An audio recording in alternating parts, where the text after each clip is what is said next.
Na edição de hoje, a entrevista é com Vanderlei Banhato, coordenador da Agência USP de Inovação. E a reportagem da semana mostra um pouquinho do segundo encontro nacional da CNTU. E agora, veja a sessão no ponto. A CNTU, a nossa Confederação Nacional de Trabalhadores de Formação Universitária, que reúne médicos, economistas, nutricionistas, farmacêuticos, dentistas e engenheiros. Essa confederação, talvez a maior confederação que discute a classe média no país, confederação que discute os profissionais de formação universitária, realizou o segundo encontro nacional, encontro que nós apresentamos propostas de todas essas federações, de todas essas classes de trabalhadores. Nós entendemos que a nossa confederação, vem cada vez mais ocupando um espaço de discussão na sociedade, vem apresentando propostas, vem apresentando discussões que tragam melhoria na qualidade de vida, que tragam para nós oportunidades de trabalho, que tragam para a sociedade uma discussão de um país melhor, de uma cidade mais presente, de um Estado mais justo. Estamos na entrevista do Jornal do Engenheiro e esta edição vai falar sobre inovação na medicina, no combate ao câncer, na divulgação científica, na academia. Olha, com tanta ênfase aí em diversas áreas que podem ser inovadoras, não poderíamos trazer outro convidado que não Vanderlei Banhato. Ele é pesquisador e coordenador da Agência USP de Inovação. Um prazer recebê-lo aqui. Eu é que agradeço a oportunidade de falar um pouquinho das inovações e pesquisas que a gente tem feito na Universidade de São Paulo. Professor, antes de tudo, nos explique o que é a Agência USP de Inovação e a que ela se propõe. Bom, a Agência USP de Inovação é uma dessas partes da Universidade de São Paulo que assume a responsabilidade de tornar a inovação uma realidade dentro da universidade. Nós somos a parte administrativa que procura tornar possível o trabalho de todos os pesquisadores, alunos, quando se diz respeito à inovação. Então nós temos muitas atividades voltadas para os membros da comunidade universitária, dando apoio à propriedade intelectual, viabilizando seus projetos, identificando competências, realizando semanas, Olimpíada de Inovação, cursos de empreendedorismo, tudo procurando fazer com que os nossos pesquisadores e alunos estejam alertas para usar o seu conhecimento e transformar em riqueza para toda a nação brasileira. Perfeito. Professor, o tema inovação é muito caro para o Sindicato dos Engenheiros e, obviamente, por extensão, para a classe da engenharia, porque nós sabemos que sem ela as coisas não se transformam e não são feitas de modo mais eficiente. Eu perguntaria, o que é ser inovador e qual o caminho para a inovação? Olha, ser inovador é ser capaz de identificar um problema e ter uma solução com uma ideia nova. Isso aplica-se para muitas coisas, não só nas áreas da engenharia, como nas áreas das humanas, não é? Nas áreas exatas também, ciência, física, química. Então, toda vez que a gente consegue usar um conhecimento para ir além do próprio conhecimento, transformando num produto ou num benefício para a sociedade, isso é ser inovador. O Sindicato dos Engenheiros mantém o ISITEC, o Instituto Superior de Inovação e Tecnologia, que tem como objetivo aí maior gerar um curso de graduação em engenharia que tenha ênfase em inovação. O professor Vanderlei Banhato conheceu a ideia, participou aí em muitos momentos desta criação. Queria que falasse um pouquinho o que é o ISITEC na sua opinião, professor. Olha, a inovação, na verdade, ela está em todas as áreas. Mas a engenharia é uma área que precisa muito, porque a engenharia, ela pega, coleta conhecimento e transforma em benefícios de uma forma mais imediata do que outras áreas. Imagine o que seria da medicina se não fosse a engenharia. Nós não teríamos todos esses aparelhos que nós temos hoje para diagnóstico, tratamento e assim por diante. Imagine o que seria da cidade, do transporte da cidade, se não fosse a engenharia, não é verdade? Então a engenharia está muito próxima da aplicação. Então ela tem, eu diria até uma obrigação de estar em contato com a inovação. Então se a gente conseguir produzir engenheiros que estão alerta para esse problema, que são capazes de identificar a necessidade de inovação de uma forma mais fácil e ágil, esse será um grande engenheiro para auxiliar todas as áreas e, em especial, as necessidades da sociedade brasileira. Então, acho que é uma excelente ideia essa dos sindicatos de engenheiros. Professor Banhato, o senhor aí, numa das aplicações da engenharia, citou a medicina. O senhor aí tem um estudo a respeito do combate ao câncer, né? Usando o laser. Conte para nós um pouquinho dessa pesquisa. O câncer é uma doença que mais afeta, de fato, a sociedade, né? À medida que a gente vai ficando mais sênior, vai vivendo mais, nós seremos mais alvo desta doença. O INCA acabou de lançar os dados para a estimativa do câncer em 2014.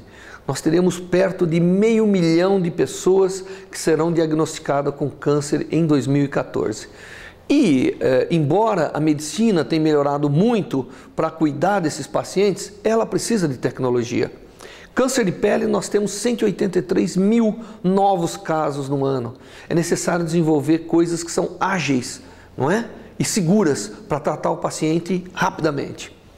A técnica que a gente vem desenvolvendo é uma técnica muito simples. A gente consegue colocar uma molécula dentro da célula cancerosa e com luz ativar essa molécula para que ela mate a célula cancerosa. E isso acontece em minutos.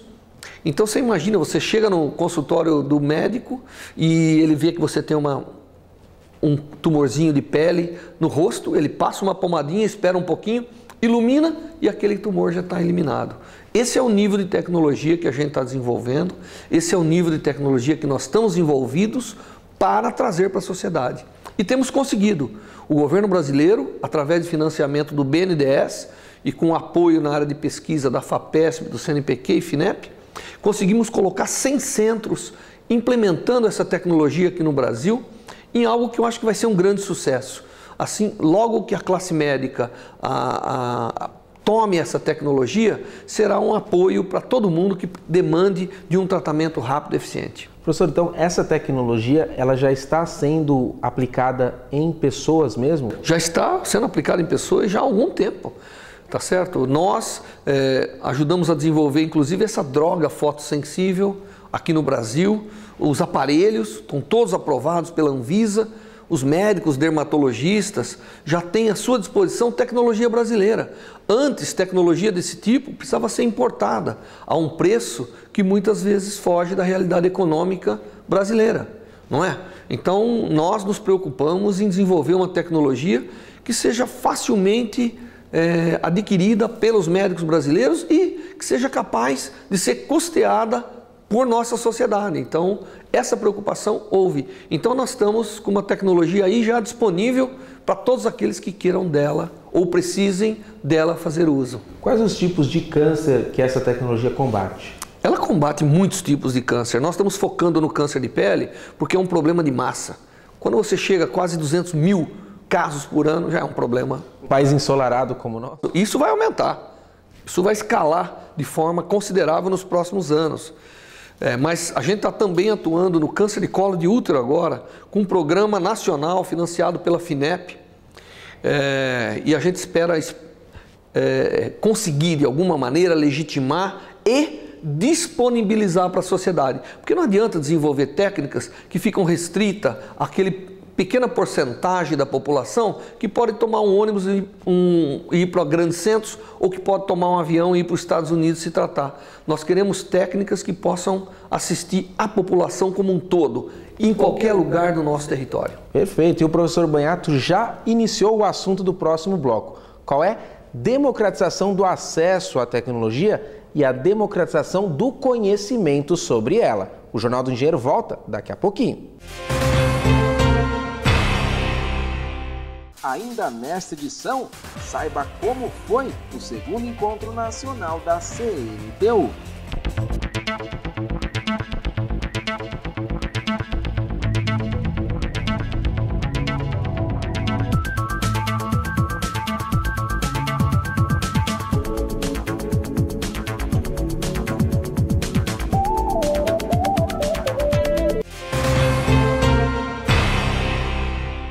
Estamos de volta na entrevista do Jornal do Engenheiro. Esta edição recebendo Vanderlei Banhato, pesquisador e coordenador da Agência USP de Inovação. E o assunto é este: a inovação acessível, aquela que produz tecnologia que as pessoas possam acessar e que as pessoas possam entender. Professor Vanderlei, no bloco anterior, o senhor deu um grande exemplo aí de um avanço de uma tecnologia genuinamente brasileira no combate ao câncer de pele, ao câncer do colo de útero, que pode se expandir para mais tipos ainda dessa terrível doença. Qual a importância do financiamento para que esse tipo de tecnologia avance no país e como está essa situação? Estamos investindo mais em ciência? Olha, o financiamento para quem realiza ciência é fundamental, né? Principalmente para quem transforma a ciência em produto. Você sempre tem que estar realizando pesquisa, mas conectado com empresas para que elas aceitem essa tecnologia e tornem produto, que é quem efetivamente distribui para a população. Existe no Brasil financiamento, existem programas excepcionais, como o programa de subvenção da FINEP, o programa PIP da FAPESP e muitos outros. O programa do Inovatec, do BNDES e assim outros. O grande problema que nós temos no Brasil é continuidade do financiamento. Entende? As agências têm que entender que uma vez que se comprometeu um recurso, você tem que dar de acordo com o cronograma, porque senão as instituições de pesquisa, as empresas contratam engenheiros, pesquisadores, e aí interrompe por alguns meses, tem que começar do zero e tudo isso. Então eu acho que hoje existe mais um problema de continuidade do que um problema de volume. É bom a gente aproveitar bem o volume que tem, mas é necessário que tenha continuidade e seriedade na forma dessa transferência de recursos. Mas eu acho que evoluiu muito. O Brasil hoje investe muito mais do que investia. Deve investir ainda mais do que investe, mas nós já estamos um passo além do que estávamos. A ciência produz a tecnologia que vai se tornar aí esses produtos, serviços, esta realidade acessível às pessoas. E eu estenderia essa questão do acesso ao conhecimento em ciência, né? O Brasil hoje, como é que está a questão da democratização da ciência? Como o senhor avalia? E quais os cases aí que o senhor poderia nos passar? Olha, todo mundo tem feito um esforço de, além de fazer ciência, divulgar essa ciência para que ela se torne conhecida da população. E desculpa, divulgar além da comunidade, né, científica? Exatamente, né? Além da comunidade científica. Só que isso não é o suficiente. O Brasil, ainda tem os piores índices de educação em ciência do mundo. A gente chega a perder para países da África Central. Então, é necessário criar paixão pela ciência. É necessário tornar os nossos jovens não apenas espectadores de ciência, mas praticadores de ciência. Porque todo mundo que vê um show de ciência fica apaixonado, né? Aquilo é uma mágica, uma coisa fantástica. Mas isso não basta, entende? O fato de a gente ver futebol não quer dizer que nós vamos ter grandes craques. É necessário praticar, é necessário ter um campinho de futebol em cada esquina. Então nós temos que praticar ciência em todas as escolas. E para isso, um grupo de cientistas aqui do estado de São Paulo, com presença de cientistas do Rio de Janeiro, formulamos um conjunto de kits educativos de tal maneira que as crianças na escola pública ou privada vão poder praticar ciência, porque é assim que se aprende. A ciência onde você põe a mão desenvolve paixão. A ciência observada apenas na tela de um computador ou num livro tem um efeito diferente. Ela é bacana, mas não é suficiente para que a gente envolva os jovens com paixão em ciência. Então nós estamos empenhados agora em educar a ciência na prática. Nós precisamos fazer isso com urgência. E isso tem que ser feito a nível nacional. Nós temos mais de 20 mil escolas de ensino médio. Nós ensinamos física, matemática, química, biologia, mas não praticamos. Muito abstrata. Então, o empenho que está sendo tido, e eu gostaria de reconhecer que o MEC está abrindo suas portas, a CAPES já fez um programa com a gente para que isso torne-se uma realidade. E se tudo correr bem, esse ano nós estaremos treinando mais de 40 mil professores para o ensino prático de ciência em sala de aula e esperamos difundir quase 1 milhão de kits para que o aluno leve para casa aquela caixinha onde ele pode praticar ciência, fazer experimentos, voltar, discutir com os colegas, discutir com o professor. Esse é o nível de ensino de ciência que nós queremos para esse país e que de fato merece. Nós não queremos uma coisa escolástica, nós queremos uma coisa aberta. A criança tem que observar a natureza e ser capaz de fazer um experimento que comprove certas observações. É isso que nós estamos pretendendo com essa coleção de kits, que já está desenvolvido e já está inclusive à disposição. As pessoas podem entrar na internet e ver aventurasnaciencia.com.br. Vai ver uma coleção de kits que foi feito por cientistas brasileiros e que vai agora chegar aos nossos estudantes. Conte para nós também, professor, da sua experiência televisiva, que também é um meio de interagir com as pessoas, a respeito de divulgar ciência. Sim, eu acho que a televisão é um meio fantástico. Na verdade, mais pessoas assistem a televisão do que vê a internet. Então, nós não podemos esquecer de usar os meios de comunicação, como é a televisão, para divulgar a ciência. Seria ótimo se as novelas botassem um pouquinho de cientista, não com o aspecto maluco da ciência, mas com o aspecto sério, o apoio à sociedade que a ciência dá. E nós temos, lá em São Carlos, nós temos um canal de televisão que tem uma programação 24 horas só de ciência, tecnologia, entrevistas, aulas, curiosidades científicas, cooperação com instituições internacionais, como é o caso da BBC, que nos fornece programas interessantes. Então, essas são iniciativas que todos têm que ter. Inclusive, algumas das televisões comunitárias também estão já utilizando esse veículo como meio não apenas de informação, mas como formação dos nossos cidadãos em ciência. Cursos na internet, professor, o senhor também ministra, disponibiliza? Olha, eu disponibilizei o primeiro curso chamado MOOC, que é Massive Open Online Course em Física. Temos hoje perto de 17 mil alunos fazendo as aulas. São cerca de 60 aulas que cobrem um elenco do primeiro ano das universidades no ensino básico de Física, mas já tem cursos de Estatística, muitos outros. Existe uma empresa aqui em São Paulo, formada por engenheiros politécnicos, chamado Veduca, e você entra no site, eles estão disponibilizando gratuitamente os cursos Massivo Online. Nós temos que educar em todas as frentes. Nós temos que levar ciência e boa formação em todas as frentes. A qualidade de boas universidades tem que estar disponível para a sociedade como um todo. Não tem que estar restrita, né? Principalmente as públicas. Tem essa, aliás, não seria nem obrigação, é dever de disponibilizar essa qualidade para todo cidadão brasileiro que queira dela usufruir. E nós estamos fazendo isso e está indo muito bem. Eu acho que vai ser uma grande realidade aqui, esse ensino massivo online. Nesta edição, a entrevista tratou de inovação, mas não no seu modo abstrato, mas sim prático, acessível, inteligível. Falamos de divulgação científica e trouxemos o professor Vanderlei Banhato. Professor, instantes finais da nossa entrevista, eu quero deixar a câmera aberta para o senhor falar aí as suas palavras finais desta edição e que deixasse um recado aí para o nosso telespectador. Olha, primeiro eu queria dizer que ciência não é só para cientista. Ciência é para tirar as pessoas da ignorância. A pessoa que sabe ciência, ela aprende a analisar fatos e ela então não é mais enganada, não é? As pessoas que sabem ciência são capazes de ler bula de remédio. As pessoas que sabem ciência são capazes de discutir com o médico. As pessoas que sabem ciência são capazes de argumentar as verdades da natureza, não é? Então, nós temos que saber ciência, todo mundo, todo cidadão, toda criança, porque ciência é um benefício. E uma das formas de transformar a ciência em realidade para a sociedade é a inovação tecnológica.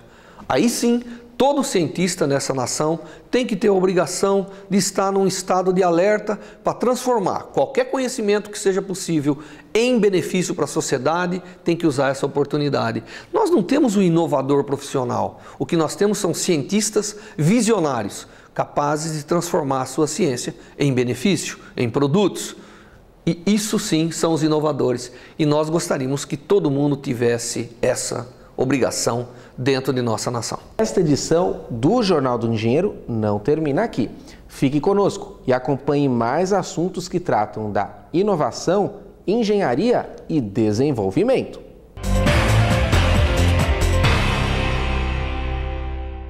Nos dias 5 e 6 de dezembro, o segundo encontro nacional da CNTU debateu o sindicalismo dos profissionais com formação universitária.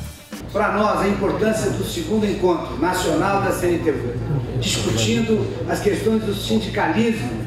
A nossa CNTU discute Brasil 2022. A nossa CNTU participa das questões da sociedade. A nossa CNTU participa do movimento nacional. Nós entendemos que é importante a nossa participação, mas não só importante, é de responsabilidade de nós profissionais de formação universitária. Esse encontro ele tem uma importância sobremaneira. Por que eu digo isso? Porque ele vai debater a questão da nossa organização. Não é? Porque assim, a gente estabelece a política. Agora, se a gente não tiver uma organização que dê conta dessa política, a gente não faz nada. Então, eu acho que esse encontro vai debater questões que são essenciais na nossa organização enquanto profissionais de nível universitário. Nós precisamos entender qual é o nosso papel no movimento sindical. As autoridades políticas destacaram a atuação da CNTU e a importância das discussões. Esse encontro é fundamental, porque nós temos que entender que a política ela precisa ser feita pela sociedade organizada principalmente, para que ela possa ter consequência. A política, então, precisa de protagonistas como os sindicatos de engenheiros, a Confederação Nacional dos Trabalhadores Universitários, enfim, é fundamental essa ação que está sendo feita aqui nos sindicatos de engenheiros. Eu acho que é a principal organização sindical da classe média hoje no Brasil. Pelo menos que tem alguma coisa a dizer para este país. Então, felicitações pelo trabalho de vocês. Para os vereadores presentes, conhecimento e planejamento são fundamentais para o Brasil. Na realidade, a CNTU reúne aquilo de melhor que a sociedade brasileira produziu de intelectualidade, de conhecimento, de valor.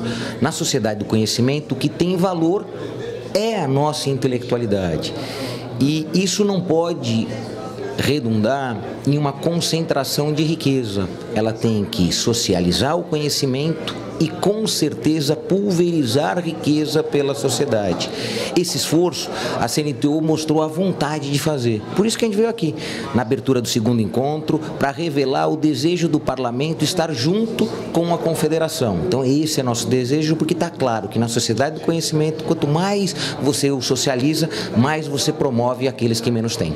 Eu acho que é muito importante você planejar o futuro, porque nós estamos vendo aí coisas que não são planejadas e estão dando problema. E a gente sabe que no mundo do desenvolvimento, você demora muito tempo planejando para depois sim executar. Então esse é o maior exemplo de que é necessário planejar, é necessário analisar o futuro e sempre com o objetivo de fazer um Brasil melhor. Então é importante esse segundo encontro e o papel da CNTU. Para o coordenador do evento, os trabalhadores das camadas médias têm compromisso com a melhora dos serviços públicos.